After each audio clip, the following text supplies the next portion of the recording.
29 juillet 1981, Lady Diana Spencer et le prince Charles, le couple le plus en vue du moment, se dit oui à la cathédrale Saint-Paul de Londres.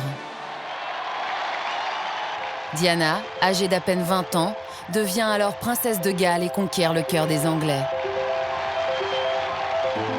Ce baiser, le plus regardé de tout un siècle. À l'époque, l'événement est suivi par 700 millions de téléspectateurs à travers le monde. La cérémonie digne d'un conte de fées compte près de 3500 invités. Découvrez les étonnants secrets, mais aussi les facettes plus sombres du mariage princier, le plus célèbre de l'histoire.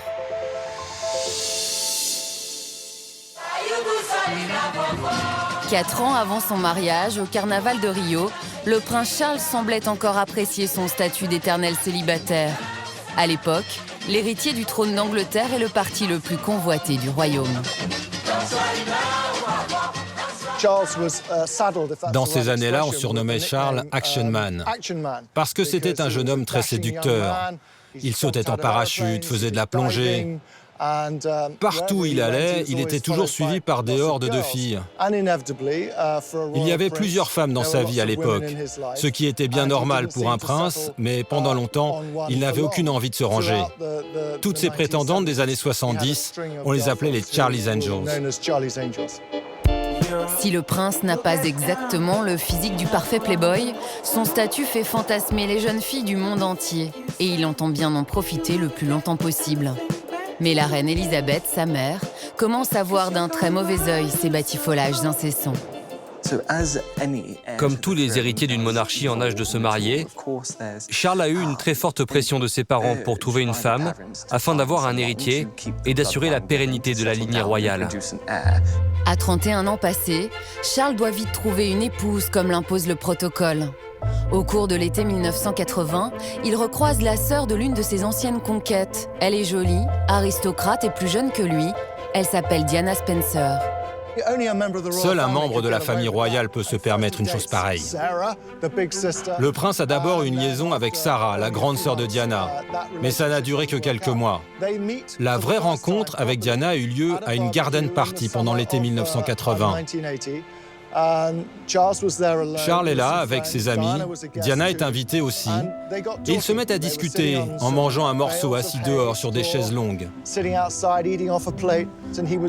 Il est vraiment sous le charme, et très vite, ils se mettent ensemble. Cette fille Diana représentait tout ce qu'il cherchait. Elle était belle, elle était jeune, elle n'avait pas d'histoire, c'était de l'aristocratie.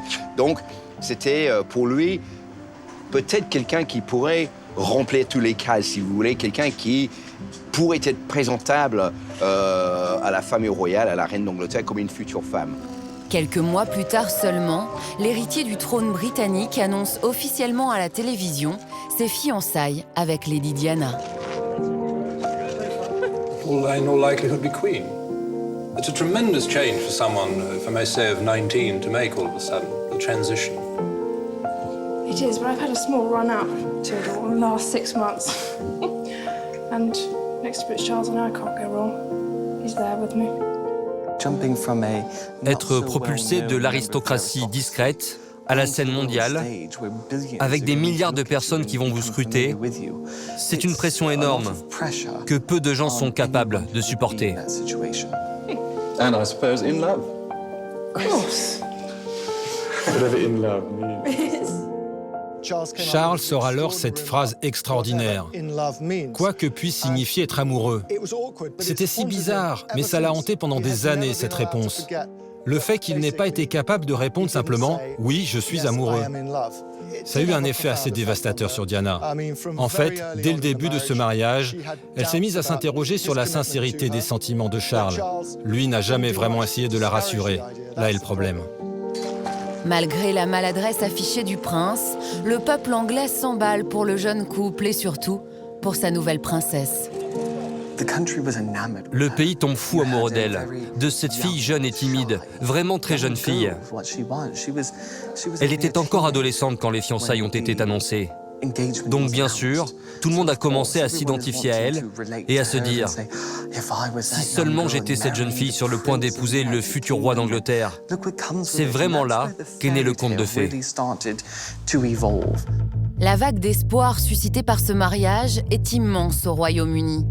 D'autant plus que le pays traverse à l'époque une crise économique sans précédent. Le Royaume-Uni est alors en pleine récession. C'est l'époque où Margaret Thatcher est Premier ministre. Beaucoup de gens sont au chômage, l'atmosphère est lourde. Il y a eu des grèves massives dans toutes les grandes villes. Alors, à l'approche de l'été 1981 et du mariage, l'excitation se fait de plus en plus grande. Le mariage princier doit être à la hauteur de l'enthousiasme du peuple anglais. Alors à la cour, on voit les choses en grand. À commencer par la robe de mariée de Diana. La future princesse recherche une tenue capable de marquer les esprits et d'entrer dans l'histoire. Pour cela, elle fait appel à un jeune talent de la couture, Elisabeth Emmanuel, qui n'a jamais oublié le coup de téléphone qui a bouleversé sa carrière.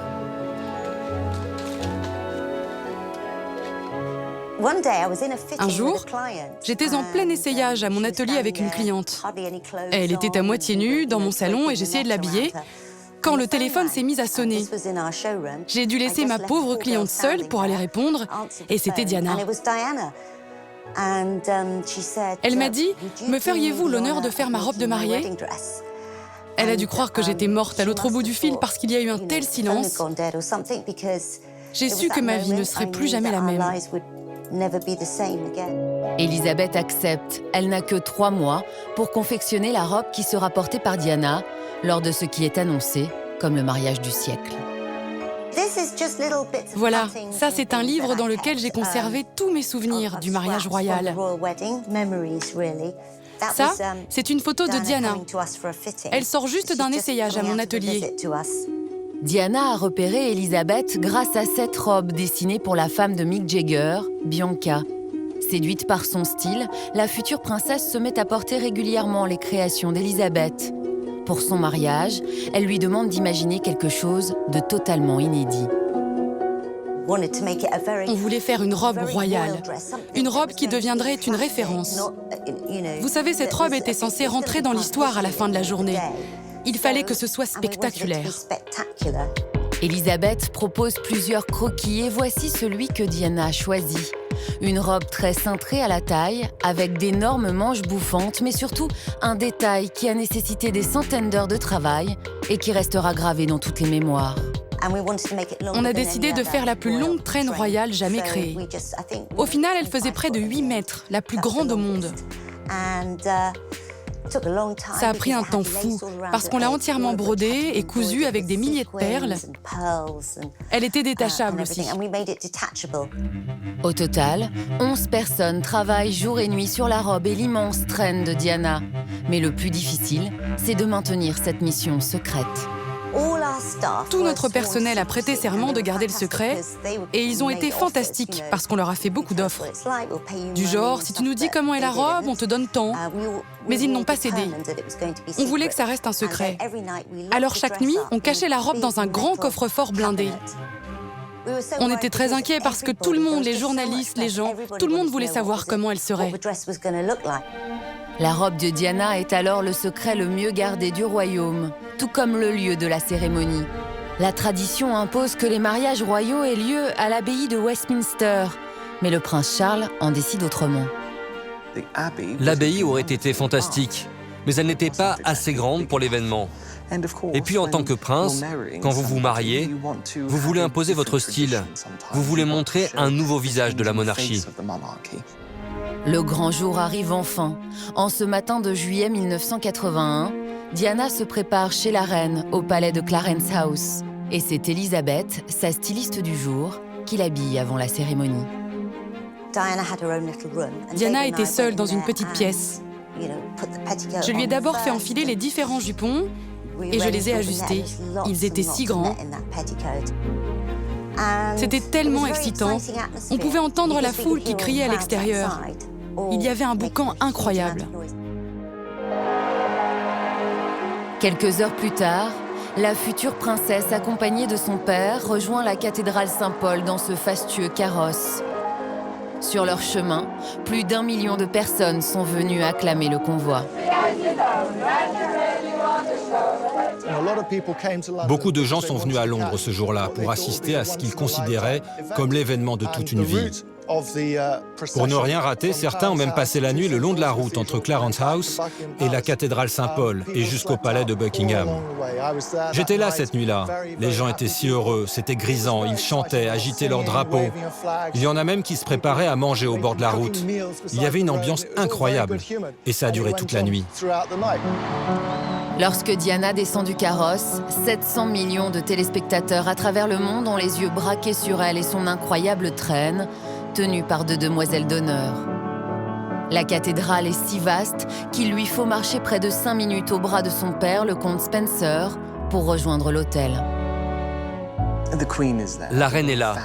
Toute la famille royale est là. La garde royale aussi. Donc bien sûr, à l'intérieur, l'ambiance est un peu guindée. Mais à l'extérieur, c'est une fête. Mais au moment le plus important de la cérémonie, celui de l'échange des vœux, un petit incident vient perturber le conte de fées. La princesse Diana était si nerveuse, que Dieu la bénisse. Du coup, au moment d'échanger les vœux, elle se met à mélanger les prénoms de son mari, le prince de Galles. Take thee, Charles Philip Arthur George. Take thee, Philip Charles Arthur George. Elle s'est un peu plantée sur le nom de son mari lors de la cérémonie en disant Philip Charles Arthur George au lieu de Charles Philip Arthur George. Donc évidemment, il y avait une grande pression sur tous les deux. Diana se serait trompée à cause du trac.